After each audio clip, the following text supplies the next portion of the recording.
going to drive us to more violence. Well, with my time expired, let me follow up with questions for the record. Thank you, Chairman. Thanks, Senator Whitehouse. Senator Blackburn. Thank you, Mr. Chairman. Mr. Whitfield, we all express our condolences to you and your family for your loss. Mr. Herdman, I'd like to come to you and kind of pick up where Senator Lee left off.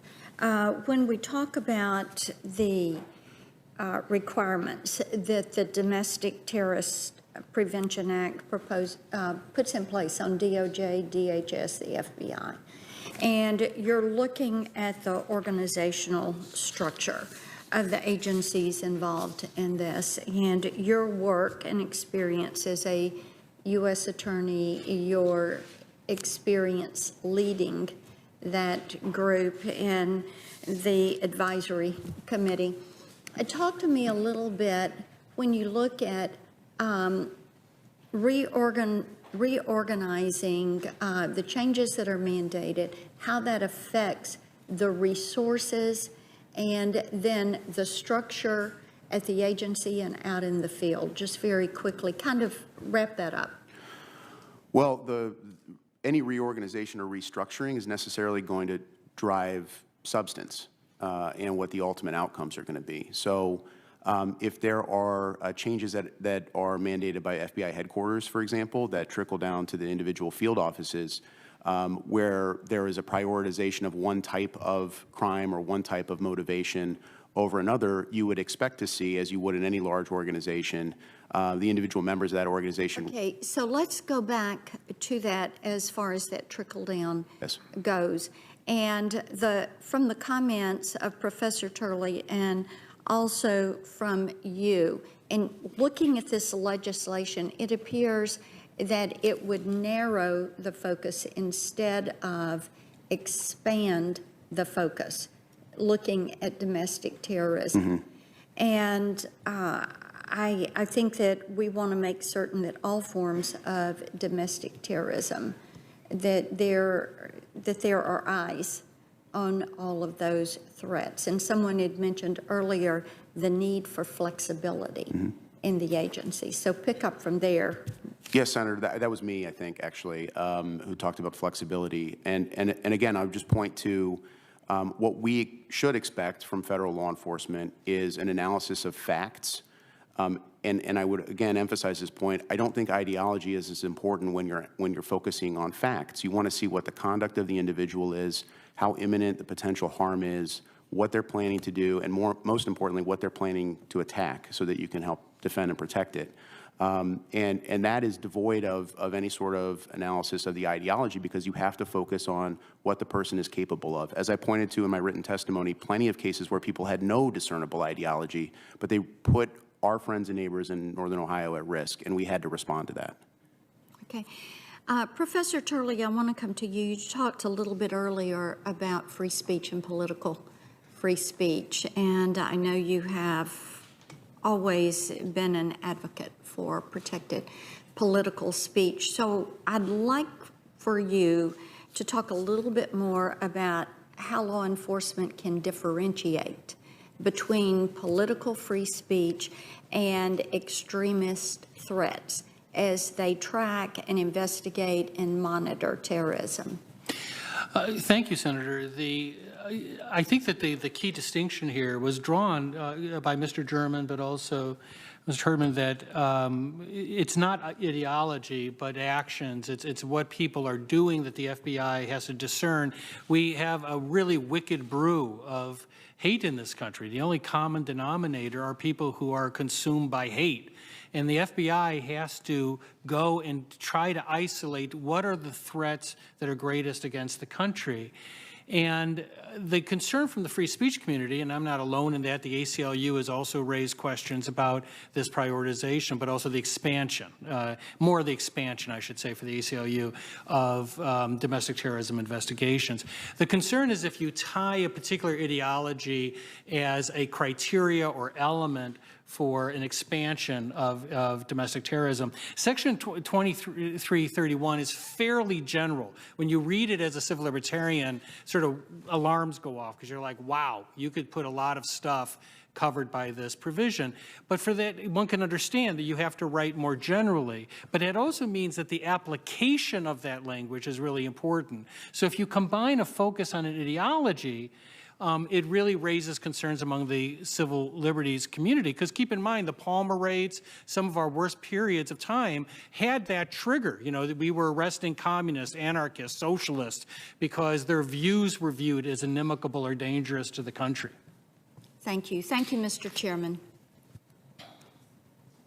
Thank you, Senator. Senator Hirono. Thank you, Mr. Chairman. I thank all of our witnesses, and Mr. Whitfield, our deepest condolences to you on the loss of your mother, who sounded like an incredible person. We've been talking a lot about the ideology that drives the kinds of mass shootings in our country. But in listening to some of the responses to questions, I think that a large factor and a large part of the kind of mass shootings that occur in our country has to do a lot with, regardless of ideology, with the easy access to guns that we have in our country. I'd like to ask each of you, do you agree that the easy access to guns is a significant driver of and a factor in mass shootings in our country? We'll start with you, Mr. Whitfield, and go right down the line. Thank you, Senator. Yes, absolutely. Gun access is certainly a driver of this violence. It's certainly a large part of the problem. But I would say that it comes under the banner of white supremacy. It's just one of those things that are contributing to it. And there's a lot of other things, you know, that would come under that banner. We can even set aside the ideology, although I agree with you that the rise of white supremacy in our country is a huge part of it. Mr. Turley. Thank you, Senator. There's no question. I mean, we have a country awash with guns. We have hundreds of millions of millions of weapons in the country. The task that I'm working with a lot of members with right now in terms of finding a way to do that constitutionally, there are limits, and we're waiting for a major decision from the Supreme Court that may give us some insight into what the range of movement can be under the Second Amendment. Well, we know that the Supreme Court has acknowledged that there are certain limits that we can place on Second Amendment rights. Professor Pape, do you agree that our easy accessibility to guns? Without a doubt. Since 2015, we have 5 mass shootings around the world related to the Great Replacement, killing many people. 4 are in the United States. That is almost surely due to the easy access of weapons that can kill 10 and more in a very rapid period of time compared to the rest of the world. Mr. Herdman?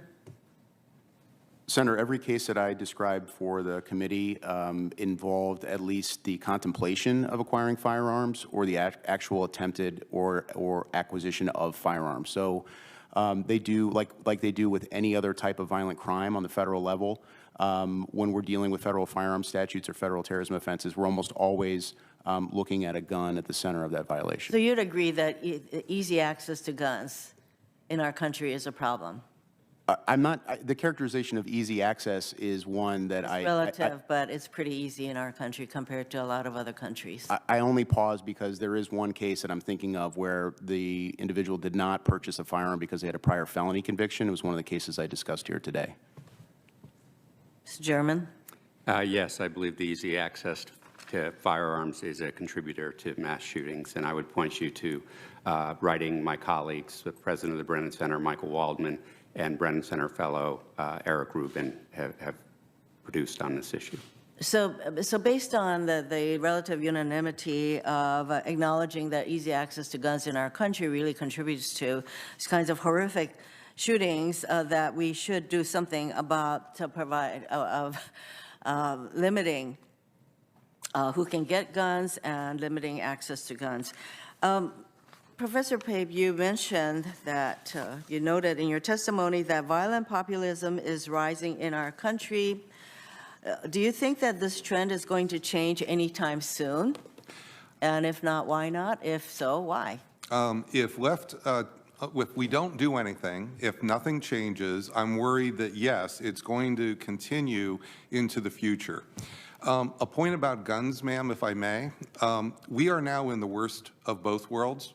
We are pushing gun legislation that will almost surely not pass. That's just my view as a political scientist. But what it's doing, and this is according to our data on our nationally representative surveys, is that it is making those individuals who would have the violent sentiments even more concerned and more dangerous. So we need to be aware that it is not a free move to simply call for legislation on guns that goes nowhere, because there are many people in those 18 million that I point out who are already concerned the federal government is coming for their rights. So if we push legislation which goes nowhere, what we're doing is inflaming the problem more than we're solving it. Very important to see that's inside of our data. If we go forward and look at the next several years, the system, as I was just explaining to the other senator, we have a system now where once these dangerous ideas are in the mainstream, there are incentives for mainstream media figures and mainstream politicians to propagate them even more. And those incentives are not exactly they want violence as much as there are benefits. And we've seen this in other countries, in India, Northern Ireland, where politicians and media figures push dangerous ideas to gain votes or to gain media popularity, and they accept or they don't notice or they don't understand that it's also creating violence as a byproduct. That's what's dangerous about the next few years. As we go forward, we have created a system now where these ideas are in the mainstream. They're no longer in the fringe, and there are incentives for both political leaders and media figures to continue to propagate those dangerous ideas. I agree with you, Professor, that this is a complicated situation. On the other hand, if we, I realize there are a lot of attitudinal cultural things that are going on in our country that leads to the kind of violence we see. On the other hand, if we do not enact some kind of legislation, for example, Hawaii has some of the strictest gun safety laws, and note that Hawaii has the lowest incidence of gun violence of any other state. There is a cause and effect going on here. So if we propose legislation, I agree with you that if we don't enact gun safety legislation, that just, I would say, tends to exacerbate the situation. But what if we actually passed some of these laws? I think it would be a big help, don't you? Yes, absolutely. Thank you, Mr. Chairman. Thank you. Thanks, Senator Rono. Senator Coons. Thank you, Chairman Durbin, and thank you